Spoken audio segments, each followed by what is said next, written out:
Maya Chen rushed through the sliding doors of Stellar Vista Resort on Mars Colony 7, her camera bags bouncing against her hip.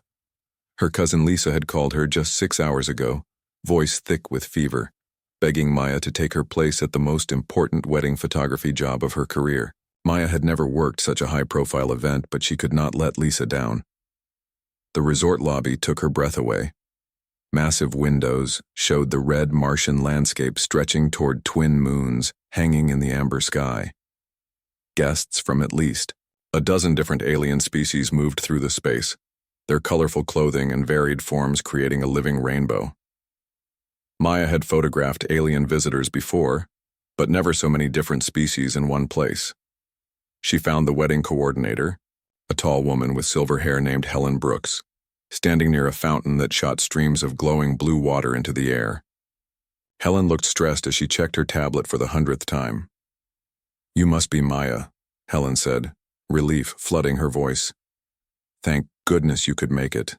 This wedding is unlike anything we have ever done before." Helen led Maya through the resort, explaining the situation as they walked. The bride was Admiral Blake's daughter, Susan, a respected diplomat in the Terran Defense Fleet. The groom was Prince Kale of the Zephyrian Empire, making this the first official marriage between human royalty and an alien royal family. The wedding would strengthen the alliance between Earth and the Zephyrian worlds, potentially changing the balance of power in this part of the galaxy. Each species has different requirements for photography, Helen explained as they reached the main ballroom. The Zephyrians considered direct flash photography an insult. The crystalline beings from Vega Prime can only be photographed with special filters, or their bodies will appear completely transparent. The methane breathers have to stay in their environmental suits, but their culture requires group photos that show their faces clearly through the helmet visors. Maya felt her stomach drop. Lisa had not mentioned any of these complications. She pulled out her equipment list, mentally calculating what she would need to make this work. Her human mind began sorting through the problems, finding creative solutions that her alien colleagues might not consider. "The nocturne delegates can only be photographed in very low light," Helen continued, "but the Zephyrian prince needs bright, warm lighting for the ceremony to be considered properly documented by his people. Previous photographers have given up, saying it was impossible to satisfy everyone." Maya studied the ballroom layout, noting the position of windows, light sources, and the various environmental stations set up for different species. Her photographer's eye began seeing possibilities where others saw only problems. "What if we use multiple lighting setups?" Maya suggested. "Bright zones for the Zephyrians, dim areas for the nocturne guests, and specialized filters for the others. I can move between setups during different parts of the ceremony." Helen looked skeptical. 3 previous photographers tried similar approaches. They all said it was too complex to manage alone. Maya smiled, feeling the familiar thrill of a challenging shoot. "Humans are good at juggling multiple tasks. Let me see what I can do." She spent the next 2 hours setting up her equipment throughout the ballroom and adjacent spaces. Her human flexibility allowed her to create photography stations that could accommodate each species' needs without interfering with the others. She rigged remote flashes that could be triggered separately, set up multiple camera angles with different filters, and created a mobile kit that would let her move quickly between groups. As guests began arriving for the pre-ceremony reception, Maya tested her setup. The crystalline beings appeared beautifully translucent through her special filters, their rainbow-colored bodies shimmering like living gemstones. The methane breathers group photo showed their faces clearly through their helmet visors while maintaining the dignified formality their culture required. The nocturne delegates seemed pleased with the low-light portraits that captured their shadowy, elegant forms without washing out their natural coloring. Maya noticed that many of the alien guests were watching her work with interest. They had never seen a photographer adapt so quickly to so many different requirements. Her human ability to think creatively and adjust on the fly was solving problems that had stumped specialists from several advanced civilizations.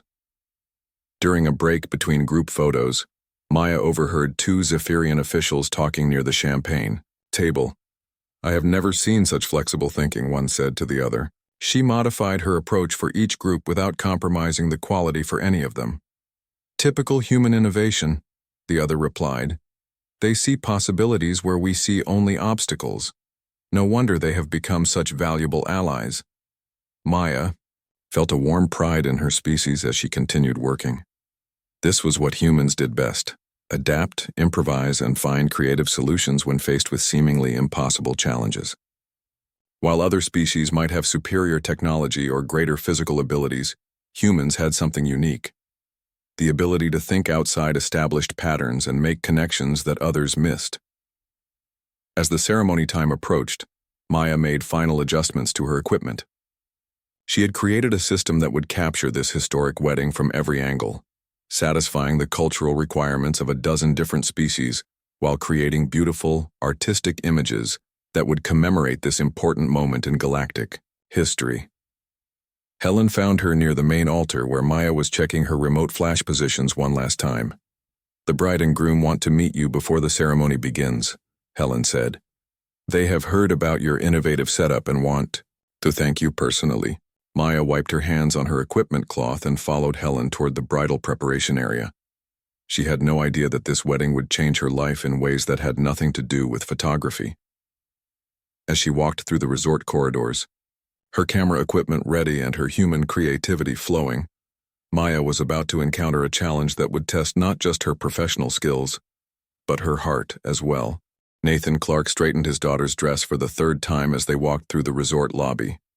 8-year-old Sophie had barely spoken during their shuttle ride from Earth, and her silence worried him more than any corporate crisis he had ever faced.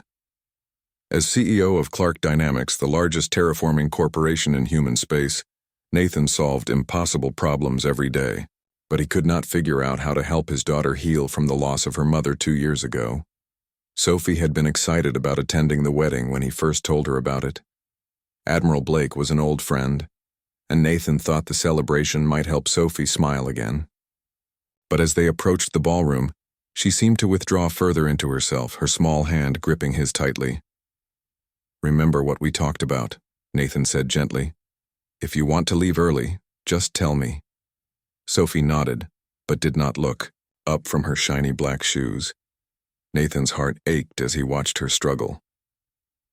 The Void Pirates' attack that killed her mother had left Sophie afraid of crowds and unfamiliar places. Nathan had tried therapy, grief counselors, and even experimental treatments, but nothing seemed to reach the bright, laughing girl she used to be. They entered the reception area where pre-ceremony photos were being taken. Nathan noticed the photographer immediately. She moved with confident grace between different groups of alien guests, somehow managing to capture perfect shots of beings with vastly different photographic requirements. Her warm smile and patient manner stood out in the controlled chaos of the event. Sophie noticed her too. For the first time since they arrived, his daughter lifted her head and watched the photographer work. The woman was currently photographing a group of crystalline beings, their translucent bodies shimmering like living rainbows under her specialized lighting. "How does she make them look so pretty, Daddy?" Sophie whispered. Nathan felt a spark of hope at his daughter's first voluntary words of the day. "I think she uses special filters and lights. Would you like to ask her?" Sophie hesitated, then shook her head. But she continued watching as the photographer moved to her next setup, quickly adjusting her equipment to accommodate a group of methane breathers. The aliens' environmental suits made them look intimidating, but somehow the photographer made them appear dignified and welcoming in her shots. "She makes everyone look happy," Sophie observed. Nathan studied the photographer more carefully. She had short black hair and kind eyes that seemed to find the best in everyone she photographed. When she smiled at her subjects, they relaxed and smiled back, regardless of their species. There was something infectious about her positive energy. Zephyrian child, probably about Sophie's age, was having trouble standing still for a family portrait. The photographer knelt down to the child's level and showed him something on the back of her camera. The young alien laughed and immediately cooperated for the rest of the shoot. "Can we watch her work?" Sophie asked quietly. Nathan felt his throat tighten with emotion. Sophie had not shown interest in anything for months. "Of course we can." They found a spot near the edge of the photography area where they could observe without getting in the way. Sophie became completely absorbed in watching the photographer's techniques. She pointed out how the woman used different lights for different aliens, how she changed her camera settings between shots, and how she somehow made every group feel comfortable and special. She understands them, Sophie said. Even though they are all different, she knows how to help them. Nathan realized his daughter was describing exactly what he needed to do for his company. Clark Dynamics worked with dozens of alien species on terraforming projects, and success often depended on understanding each culture's unique needs and perspectives. This photographer was demonstrating the kind of adaptive thinking that made humans valuable partners in the galactic community. During a break between group sessions, the photographer noticed Sophie watching her and walked over with a friendly smile. "Hi there," she said, crouching down to Sophie's eye level. "I'm Maya. I saw you watching me work. Are you interested in photography?" Sophie nodded shyly. Maya pulled a small digital camera from her bag, one clearly designed for children. "This is my backup camera. Would you like to try taking some pictures? I bet you have a great eye for it." Sophie looked up at Nathan, who nodded encouragingly. Maya handed her the camera and showed her how to hold it properly. "The secret to good photography," Maya explained, "is finding the beauty in everything you see. Even when things seem sad or scary, there is always something beautiful if you look for it." Sophie raised the camera and took a picture of a nearby flower arrangement. Maya checked the image and gasped with genuine delight. "That is wonderful. Look how you captured the light coming through the petals. You have natural talent." For the first time in 2 years, Sophie beamed with pride. Nathan felt tears threatening as he watched his daughter's face light up with genuine joy. "Would you like to help me with some of the group photos?" Maya asked. "I could use an assistant with such a good eye." Sophie looked at Nathan again, hope shining in her eyes. He nodded, unable to speak past the lump in his throat. Maya introduced Sophie to her equipment, explaining how different cameras and lenses worked for different situations. She let Sophie hold reflectors to direct light and even help pose some of the smaller alien children for family portraits. Sophie giggled when a young Zephyrian made funny faces at her, and she carefully adjusted a crystalline being's position to catch the light better. Nathan watched in amazement as his daughter came alive. Maya had somehow reached past Sophie's grief and fear to find the curious, caring child underneath. In less than an hour, this stranger had accomplished what months of professional help had not managed. "Your daughter is remarkable," Maya said to Nathan during another brief break. "She has an intuitive understanding of how to make people comfortable. That is a rare gift." "She used to be like this all the time," Nathan admitted, "before her mother died. I have been trying to find ways to help her heal." Maya's expression softened with understanding. "Grief is different for everyone, especially children. Sometimes they just need to rediscover that the world can still be beautiful and safe." Nathan realized he was falling for this extraordinary woman who had given his daughter back her smile. Maya embodied everything he admired about humanity: creativity, compassion, and the ability to adapt and find solutions where others saw only problems. As he watched her work with Sophie, he began to hope that maybe, just maybe, his little family might have a chance at happiness again. The wedding ceremony had been beautiful, with Maya capturing every perfect moment as Prince Cale and Susan Blake exchanged vows that would unite their worlds.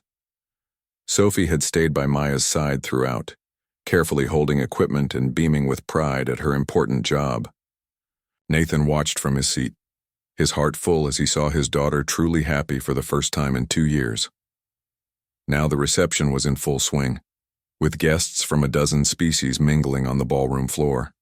Maya was taking candid shots of the celebration when the first explosion shook the resort. The lights flickered, and several alien guests cried out in alarm.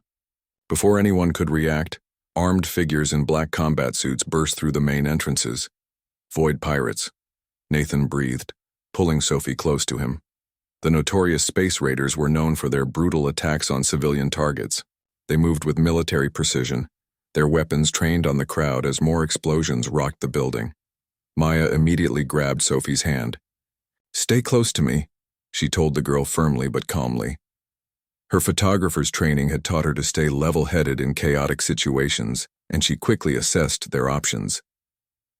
The resort's security forces were trying to respond, but the pirates had clearly planned their attack carefully. They had disabled the main defense systems and blocked the primary exits. Panic spread through the crowd as different species reacted according to their various fight-or-flight instincts. "Everyone stay calm," Maya called out, her voice carrying clearly across the ballroom. She had studied the resort layout extensively while setting up her equipment and knew every corridor, service tunnel, and emergency exit. "I know the way to the emergency shelters." A pirate leader stepped forward, his weapon scanning the crowd. "We want Prince Kale. Hand him over, and the rest of you will live." Nathan realized this was about more than robbery. The pirates wanted to kidnap the Zephyrian prince, probably to demand ransom or use him as leverage against the new human-alien alliance. If they succeeded, it could destroy the peace treaty and plunge several star systems into war.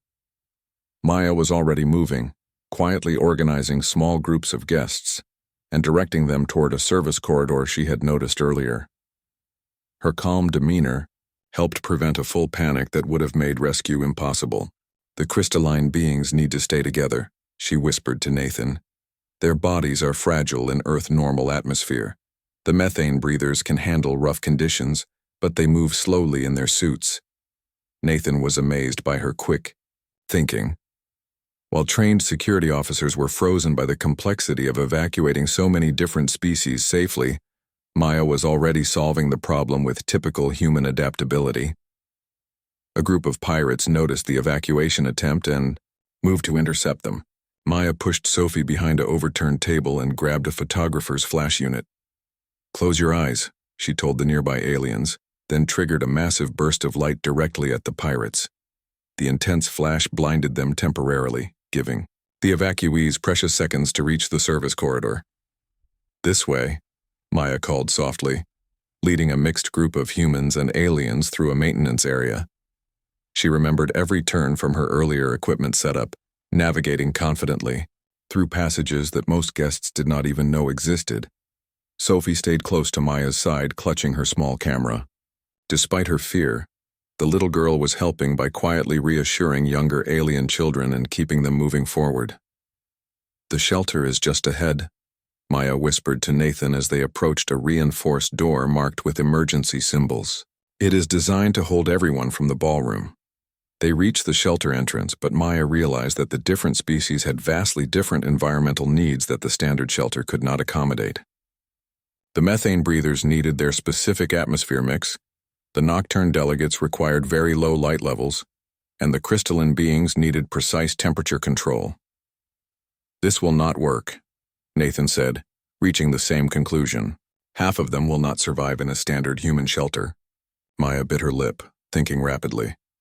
Then her face lit up with inspiration.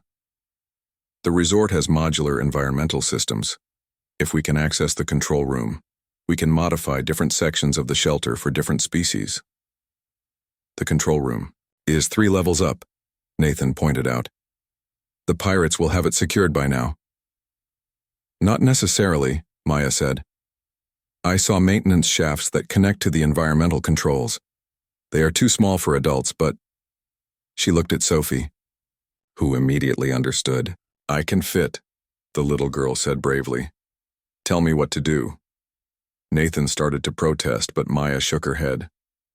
"She is the only one small enough, and time is running out. The pirates will find us soon." Maya quickly explained to Sophie how to access the environmental controls and adjust the settings for each section of the shelter. The little girl listened carefully, her fear replaced by determination to help save everyone. "You are very brave," Maya told her. "Just like your father." Sophie crawled into the maintenance shaft with a portable communicator, following Maya's directions to reach the control room. Meanwhile, Maya organized the refugees in the shelter, grouping them by species and preparing to implement the environmental modifications as soon as Sophie could make them. 20 minutes later, Sophie's voice crackled over the communicator. "I found the controls. Adjusting Section 1 for the methane breathers now." One by one, the shelter sections transformed to accommodate their alien guests. The crystalline beings relaxed as their area cooled to the proper temperature, while the nocturne delegates settled comfortably into their dimmed section. Maya's quick thinking and Sophie's courage had created a safe haven that could protect everyone until rescue arrived. Nathan pulled Maya aside as they waited for the Terran defense fleet to respond to the distress signals. "You saved all of us," he said quietly. "Your ability to think creatively under pressure, to see solutions that others missed, that is what makes humans special." Maya smiled, watching Sophie emerge from the maintenance shaft to cheers from the grateful aliens. Humans work best when we are helping others, and Sophie is proof that even the smallest person can make the biggest difference. The pirates were still searching the resort above them, but Maya's human ingenuity had bought them the time they needed for rescue to arrive. The Terran Defense Fleet ships had arrived, but the battle was not going well. Through the shelter's communication system, Maya could hear Admiral Blake coordinating with his officers as they tried to retake the resort. The Void Pirates had superior numbers and were using the wedding guests as human shields, making a direct assault impossible. "They have taken defensive positions throughout the resort." Admiral Blake's voice crackled through the speakers. "Every time we advance, they threaten to harm the civilians. We need a new approach." Maya listened carefully while helping to keep the shelter organized. The various alien species were getting restless after hours of confinement, and some were beginning to panic. Sophie was moving between groups using her small camera to distract the younger aliens with impromptu photo sessions. "The pirates do not know we evacuated everyone to the shelter," Maya said suddenly to Nathan. "They think the guests are still scattered throughout the resort." Nathan's eyes widened as he understood her implication. If they believe the building is still full of hostages, they will not expect an attack from inside. Maya pulled out her professional photography equipment, her mind racing with possibilities. What if we could make them think the resort is still occupied when it is actually empty? A diversion that would let the defense fleet launch a proper assault. "How?" Nathan asked. Maya smiled, her photographer's creativity flowing into tactical planning. "Holographic projections. The resort uses advanced holographic systems for entertainment and decoration. If we can access those systems and combine them with my lighting equipment, we can create the illusion of hundreds of people moving through the building." Sophie overheard their conversation and hurried over. "I know where the hologram controls are. I saw them when I was in the maintenance tunnels." "It is too dangerous," Nathan said immediately. "The pirates will be patrolling those areas now." "Not necessarily," Maya said thoughtfully. "They are focused on the main areas where they think the hostages are. The service tunnels might still be clear." She pulled up the resort's floor plans on her camera's display screen, studying the layout with her photographer's eye for detail.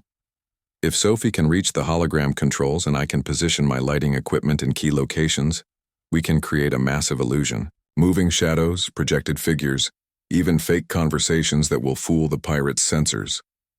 Nathan looked at his daughter, who was nodding eagerly. The little girl had found her courage during the crisis and was determined to help save everyone. "What exactly do you need me to do?" Sophie asked. Maya knelt down to Sophie's level and pulled out her tablet, showing her the holographic control interface. "The system is designed to be user-friendly for resort entertainment staff. You just need to access the main projection grid and load the human movement patterns I will program for you."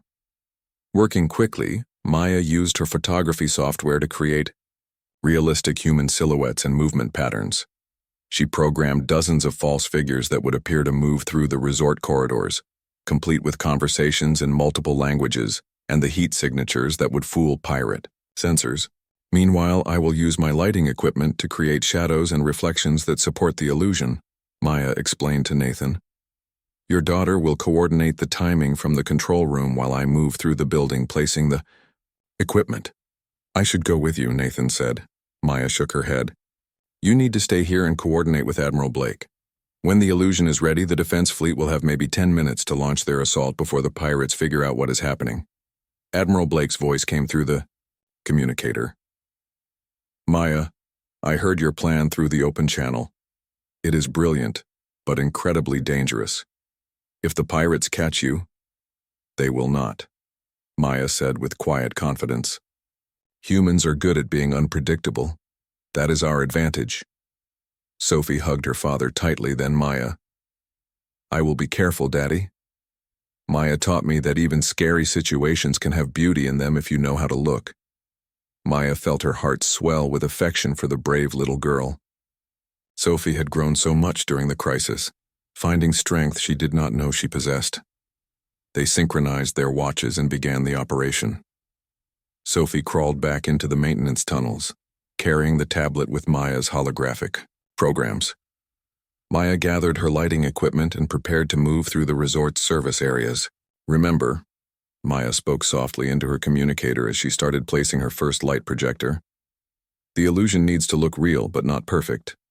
Pirates will expect some inconsistencies in a panicked crowd. Ready when you are. Sophie's voice came back, steady and determined. Maya worked her way through the building, using her knowledge of photography and lighting to create convincing shadows and reflections. Her human creativity allowed her to think like both the photographer creating the illusion and the pirates who would be fooled by it.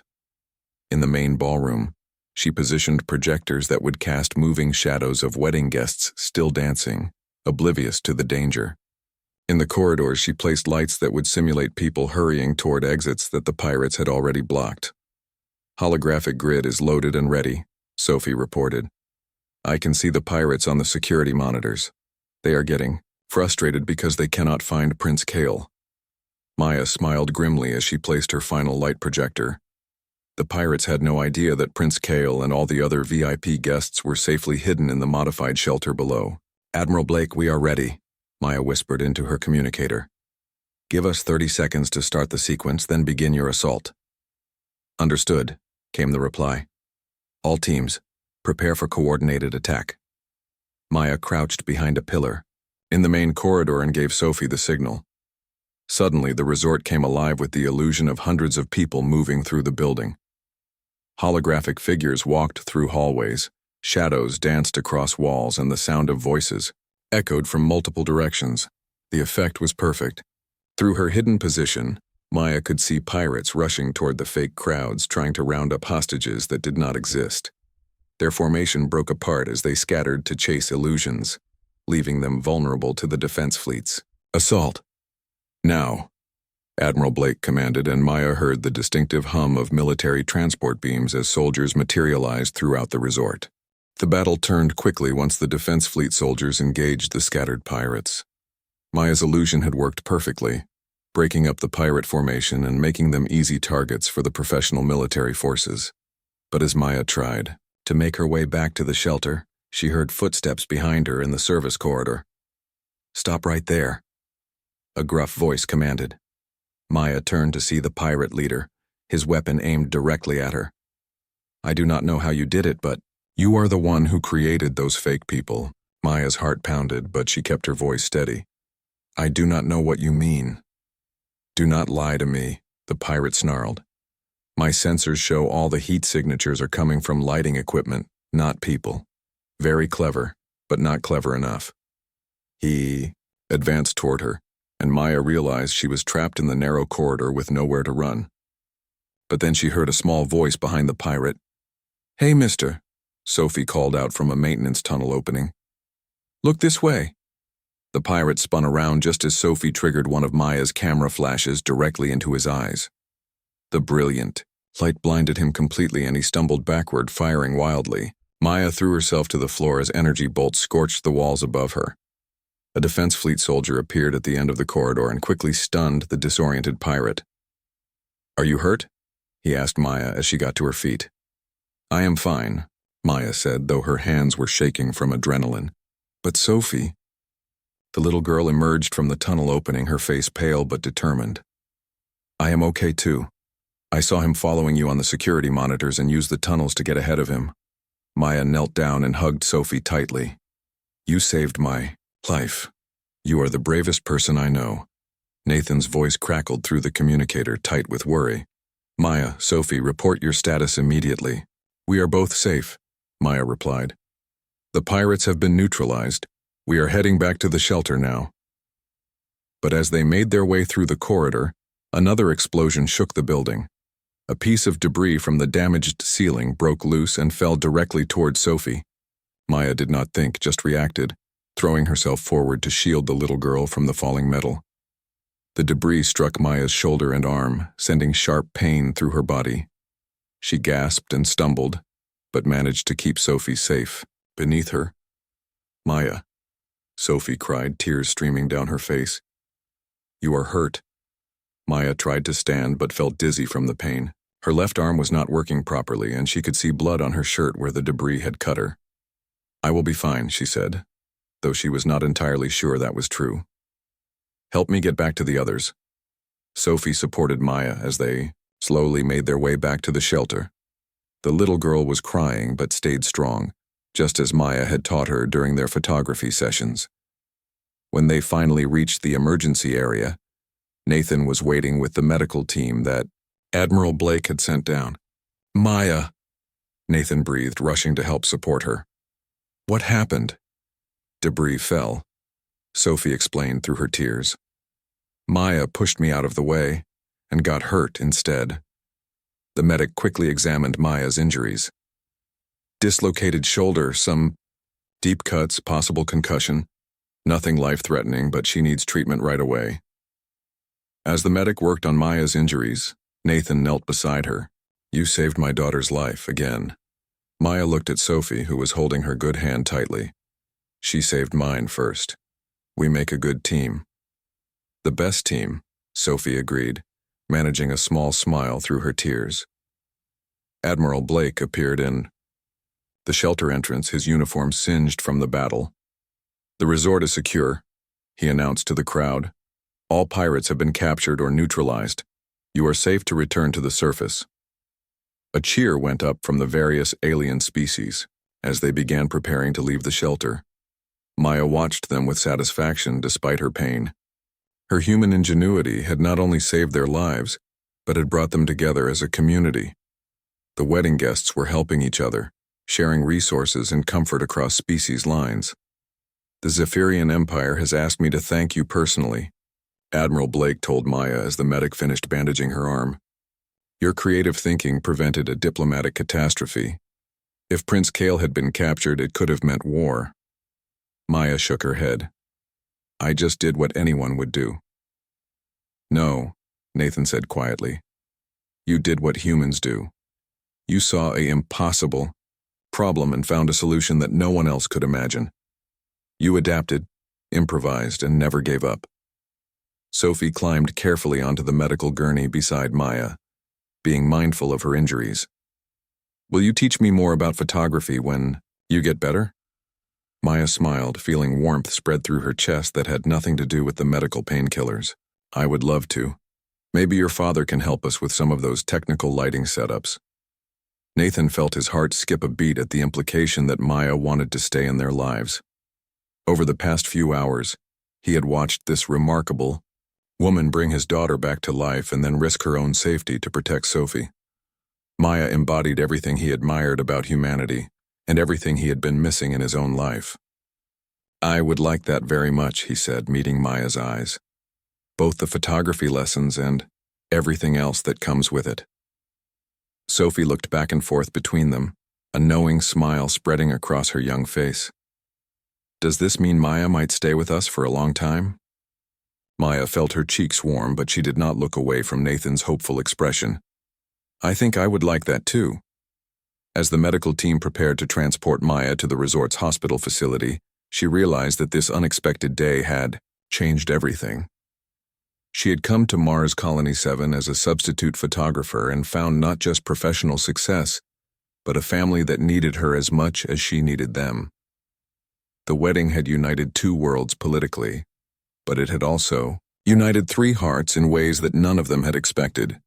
3 months after the wedding, Maya stood in the executive boardroom of Clark Dynamics, adjusting her camera settings as she prepared to document the company's latest terraforming project. Nathan had offered her a position as the company's official photographer, and she had accepted eagerly. Her job was to create visual records of humanity's expansion into the galaxy, showing how human terraforming techniques transformed barren worlds into thriving ecosystems. The Altair 7 project is our most ambitious yet, Nathan explained to the board members as Maya moved quietly around the room, capturing the presentation. We are working with 5 different alien species to create a world that can support all of their populations simultaneously. Maya had learned a great deal about terraforming in her first few months with the company.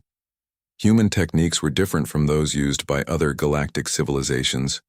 While alien terraforming created perfectly planned, sterile environments, human methods resulted in diverse, unpredictable ecosystems that somehow supported more life than anyone expected. The Valdorian Corporation has filed a formal complaint with the Galactic Terraforming Council, board member Lisa Warren announced. They claim our methods are reckless and dangerous. They want all human terraforming licenses suspended pending. A full investigation. Maya lowered her camera, concerned. She had spent weeks photographing human terraforming sites and had seen firsthand how successful they were. The worlds that Clark Dynamics had transformed were not just habitable, but truly alive with thriving communities of multiple species. What are their specific complaints? Nathan asked, his jaw tight with tension. They say our ecosystems are too chaotic, another board member replied. Too many variables, too much genetic diversity.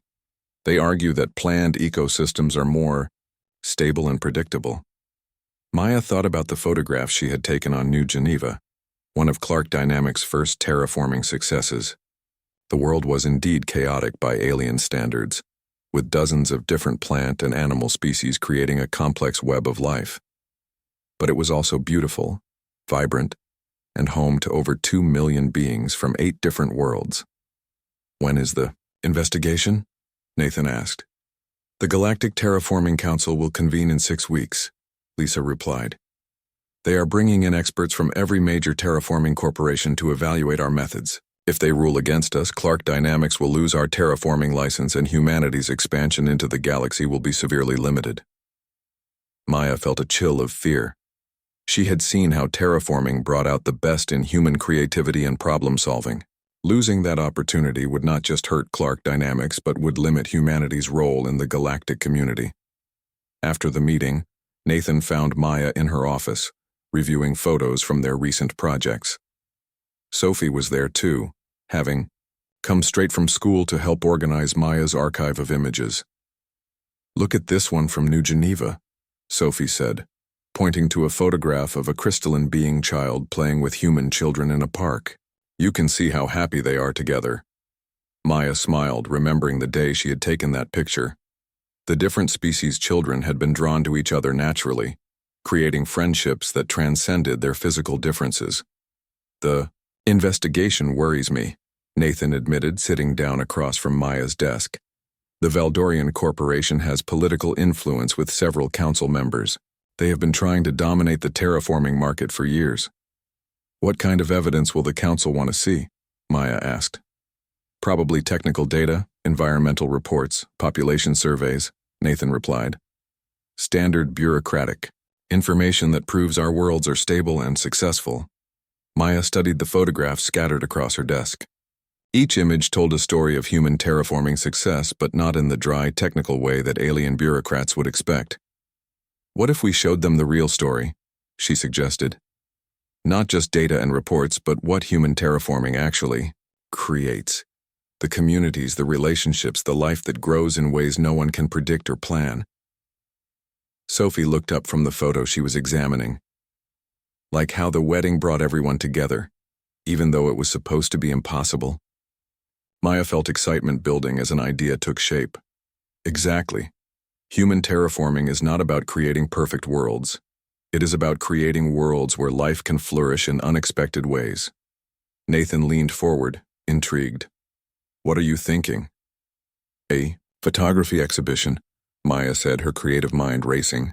Not just pictures, but an immersive experience that shows the council members what human worlds really feel like. Let them see the beauty in our chaos. Over the next few weeks, Maya threw herself into preparing for the exhibition.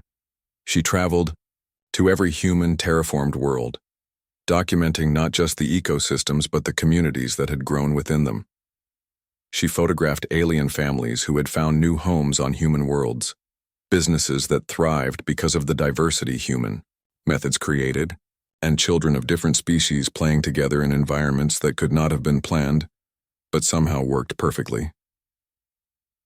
Sophie helped her organize the images, and Nathan provided technical support for the advanced holographic displays Maya wanted to use. The little girl had become an accomplished photographer herself, and her images of everyday life on the terraformed worlds provided a child's perspective that adults might miss. This picture of the Zephyrian grandmother teaching human children to cook is perfect, Maya told Sophie as they reviewed her work. It shows how human worlds create opportunities for cultural exchange. The exhibition was scheduled to open 3 days before the council hearings. Maya worked day and night to create an experience that would let council members walk through holographic recreations of human terraformed worlds, seeing and hearing the vibrant life that human methods created. The Valdorian delegation arrived. Today, Nathan reported as Maya made final adjustments to her displays. They brought a team of scientists and lawyers. They are very confident about shutting down human terraforming. Maya looked at her exhibition, hoping it would be enough. The holographic environment showed the beautiful complexity of human worlds, but would alien council members understand what they were seeing? Trust in human creativity, Sophie said, echoing words Maya had spoken to her during the pirate attack. You taught me that humans find beauty even in scary situations. The council will see it too. Maya hugged the little girl who had become like a daughter to her. You are right, and no matter what happens, we know that human worlds make people happy. That has to count for something.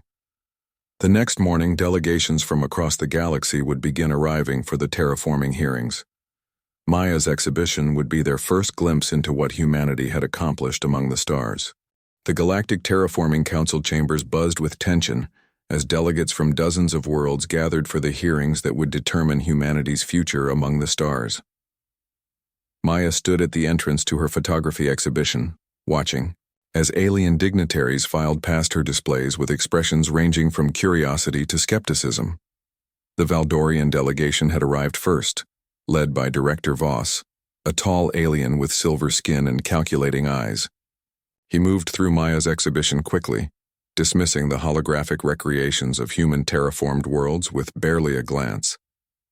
Emotional manipulation, she heard him tell his assistants. Humans always try to cloud the issues with sentiment, instead of presenting hard data. Maya felt her stomach clench, but she reminded herself that not all the council members would be so closed-minded. Several delegations were spending considerable time studying her displays, and she could see genuine interest in their reactions. Council Chairman Aldrin, a respected Zephyrian diplomat, paused in front of Maya's centerpiece display, a holographic recreation of New Geneva's main city center, where beings from 8 different species lived and worked together in harmony. This is remarkable detail, he commented to Maya. How long did it take to create this level of documentation? 3 months of intensive photography and interviews, Maya replied. But the relationships you see developing here took 5 years to grow naturally. Naturally, Director Voss interjected, having overheard their conversation. That is exactly the problem with human terraforming. Nothing is planned or controlled. These relationships you celebrate could just as easily become conflicts. Chairman Aldrin studied the display more carefully. In Maya's holographic recreation, children of different species played together while their parents conducted business in the background. Gardens flourished with plants from multiple worlds, creating ecosystems that were complex but stable. Have there been conflicts on human worlds? The chairman asked Maya. Of course, Maya admitted honestly, but they have been resolved through communication and compromise. The diversity actually makes the community stronger, because everyone brings different perspectives to problem solving. Nathan and Sophie entered the exhibition area, having just finished presenting technical data to a preliminary council committee. Sophie carried her own small portfolio of photographs, images she had taken during their visits to human terraformed worlds. The technical presentation went well, Nathan reported to Maya quietly. Our environmental data is solid. The worlds are stable and productive. But the Valdorians are claiming that stability is just luck, Sophie added, her young face serious with worry.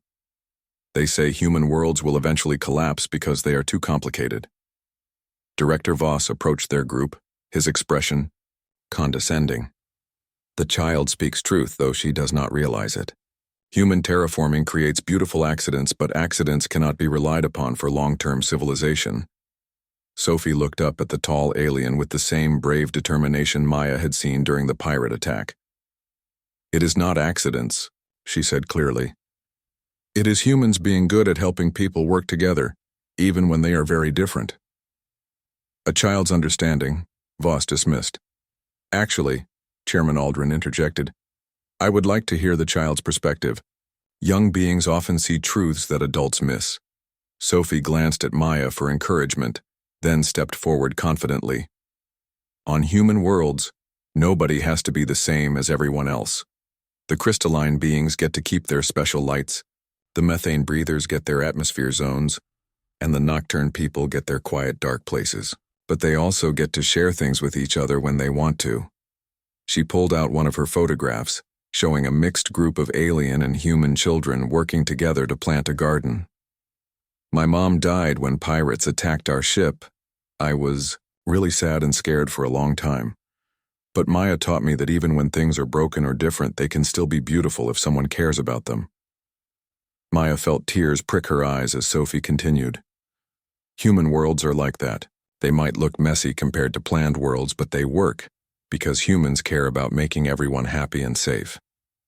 Several council members were listening intently now, drawn by the child's honest words. Director Voss looked less certain than before.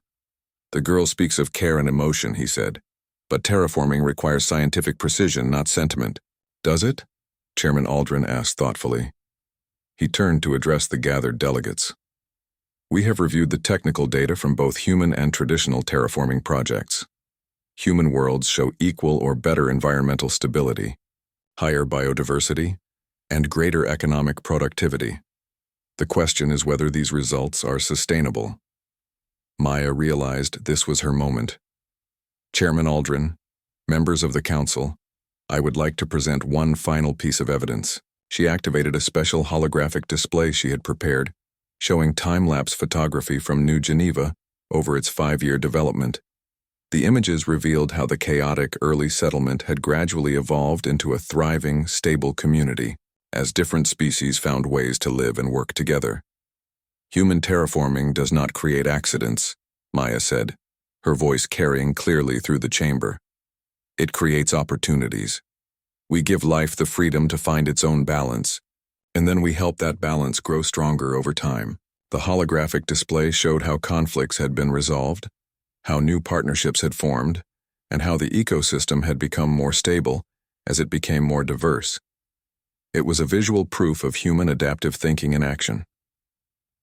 "Traditional terraforming creates worlds that work according to plan," Maya continued. "Human terraforming creates worlds that work better than anyone planned, because they tap into the creativity and cooperation that happens when different forms of life encounter each other." Director Voss stepped forward for his final argument. "All of this is very inspiring, but the Galactic Terraforming Council must consider long-term risks. What happens when human luck runs out?" Sophie raised her hand like she was in school. "May I say something?" Chairman Aldrin nodded, and Sophie walked to the center of the chamber with surprising confidence. "It is not luck," she said simply. "It is humans being humans. We do not give up when things get hard, and we figure out ways to help everyone. That is not going to run out because that is just who we are." The chamber fell silent as the council members absorbed her words. Maya looked around at the faces of beings from dozens of worlds, seeing uncertainty, consideration, and in some cases, genuine admiration for human achievements. Tomorrow, the council would vote on whether humanity could continue terraforming worlds among the stars. Maya had given them everything she could: technical proof, visual evidence, and the honest perspective of a child who understood what human creativity really meant. Now they could only wait and hope that the galaxy was ready to embrace the beautiful chaos that humans brought to the universe. Maya paced nervously in the waiting area outside the Galactic Terraforming Council chambers as the delegates deliberated. Nathan sat nearby with Sophie, who was sketching pictures of the alien council members she had observed during the hearings. The little girl seemed calmer than the adults, having said her piece and trusting in the outcome. "The vote is taking longer than expected," Nathan said, checking his chronometer for the 5th time. "That could be good or bad." "It is good," Sophie announced confidently. "They are talking about all the pictures Maya showed them. I saw some of the aliens smiling when they looked at the ones with kids playing together." Maya hoped Sophie was right. The past 3 days of hearings had been intense, with technical experts from multiple civilizations debating the merits of different terraforming approaches. But Maya believed that her visual evidence had shown something that pure data could not capture: the soul of human-created worlds. The chamber doors opened and Chairman Aldrin emerged with a solemn expression. Maya's heart sank, fearing the worst. "The council has reached a decision," he announced formally. "Maya Chen, Nathan Clark, and Sophie Clark, please join us for the announcement." They filed back into the chamber, which was packed with delegates, reporters, and observers from across the galaxy. Maya noticed that Director Voss looked confident while other council members were harder to read. Chairman Aldrin took his position at the central podium. "The Galactic Terraforming Council has reviewed all evidence regarding human terraforming methods. We have examined technical data, environmental reports, and the unique visual documentation provided by photographer Maya Chen." Maya held her breath as the chairman continued. "The council acknowledges that human terraforming methods are unconventional and do not follow established protocols used by other civilizations. Human worlds are indeed more chaotic, less predictable, and more diverse than traditionally terraformed planets." Sophie squeezed Maya's hand tightly. This sounded like the beginning of a rejection. "However," Chairman Aldrin continued, and Maya felt a flutter of hope, "the council also recognizes that these characteristics have produced remarkable results. Human terraformed worlds show higher biodiversity, greater economic productivity, stronger interspecies cooperation, and equal or superior environmental stability compared to traditionally terraformed planets." Director Voss shifted uncomfortably in his seat as murmurs of surprise rippled through the chamber.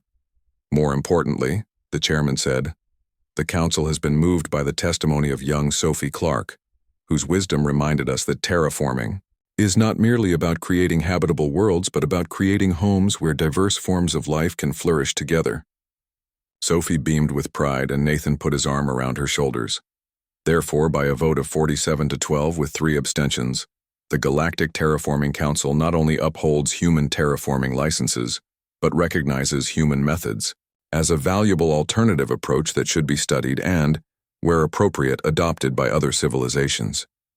The chamber erupted in applause and cheers. Maya felt tears of relief and joy streaming down her face as Nathan pulled her into a celebratory hug. Sophie danced around them, laughing with pure happiness. Furthermore, Chairman Aldrin announced when the noise died down, the council hereby awards Clark Dynamics the largest terraforming contract in galactic history: the development of the Centauri Cluster, 7 worlds that will serve as a model for multi-species cooperation throughout the galaxy. Maya stared at Nathan in shock. The Centauri Cluster contract was worth billions of credits and would establish humanity as a major power in galactic terraforming. Maya Chen will serve as the official visual documenter for this project, the chairman continued, creating a permanent record of how human ingenuity transforms worlds and builds communities among the stars. Director Voss stood stiffly and approached their group. "Congratulations," he said grudgingly. "The Valdorian Corporation withdraws its objections to human terraforming methods." "Thank you," Nathan replied diplomatically, though Maya could see he was restraining himself from saying something less polite. As the formal session ended and delegates began filing out, Chairman Aldrin approached Maya personally. "Your exhibition was extraordinary," he told her. "For the first time, the council could see what human worlds actually feel like to live in. That made all the difference in our decision."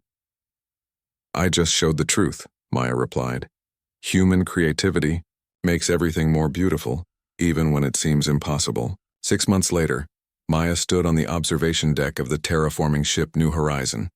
watching as the first atmospheric processors were deployed on Centauri Prime. Nathan worked beside her, coordinating the massive project, while Sophie documented the historic moment with her own professional camera equipment. The three of them had become a true family in every sense. Nathan had proposed to Maya at the same resort where they had first met, with Sophie as an enthusiastic co-conspirator in planning the surprise. Their wedding had been a joyful celebration of human-alien friendship, with guests from dozens of worlds and Lisa as the official photographer. "Look at that," Sophie said, pointing her camera toward the planet's surface where the first seeds were being planted. "In 5 years, that will be a whole world full of people and animals and plants all living together."